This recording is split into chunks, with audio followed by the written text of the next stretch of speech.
Барлықтарыңызға сәлем. Бүгін біз ерекше самса әзірлейтін боламыз.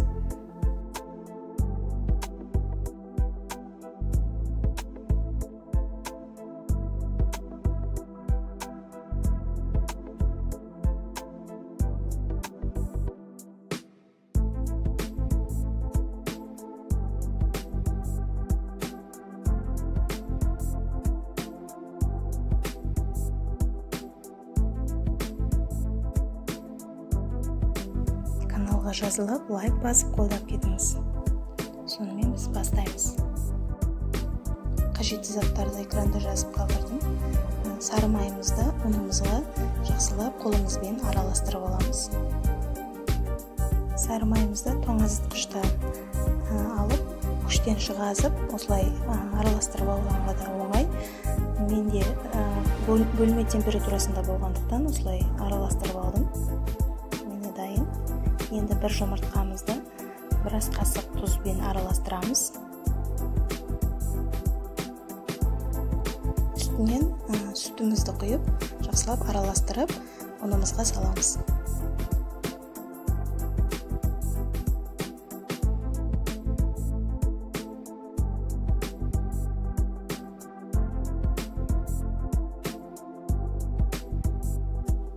Үстінен қалған сүтімізді құйып жібереміз. Жақсылап араластырып, жұмсақ қамыр илейтін боламыз.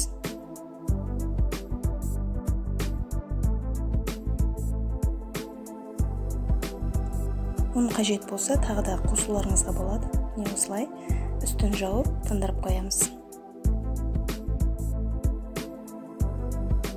Біз ішіне салмамызға етті ұсақтап тураймыз. Қаласаңыздар, фарш қолдануларыңызға да болады.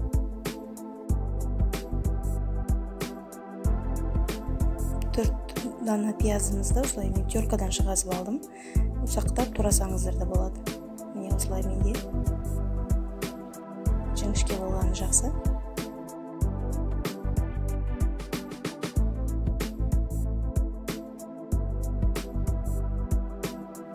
Мен 2 тал картоп қолдандым. Қаласаңыздар, картоп салмауларыңызға да болады.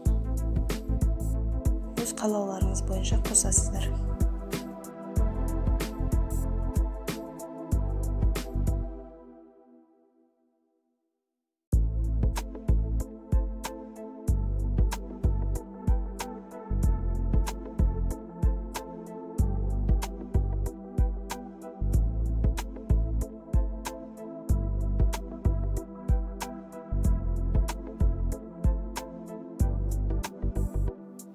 Құйрық май қосатын боламыз.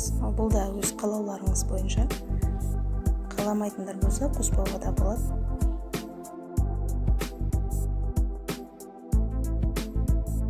Енді барлық ұсақтап туралған заттарымызды осылай табамызға саламыз. Етті салдым, пиязды да салып, картопты да үстіне саламыз.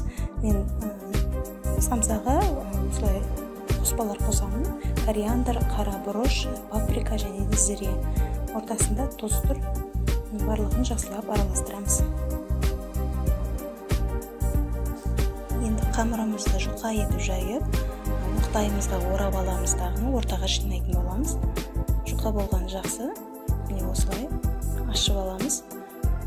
Сол кезде біздің қамырымыз жиналып тұратын болады.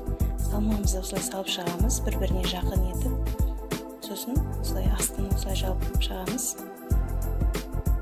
Ортасын осылай қатты бір-біріне жабыстырып, сосын кесіп шығатын боламыз.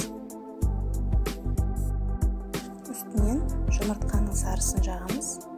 Мен күнжіт септім үстіне, сіздер қалсаңыздар күнжіт шашпауларыңызға да болады. Қызып тұрған духовкада 200 градуста 20-25 минуттай пісіріп аламыз. Міне біздің самсамыз дайын. Өте жұп-жұмсақ болып шығады. Міндетті түрде жасап көріңіздер. Каналға жазылып, лайк басып, өз пікірлеріңізді қалдырыңыздар.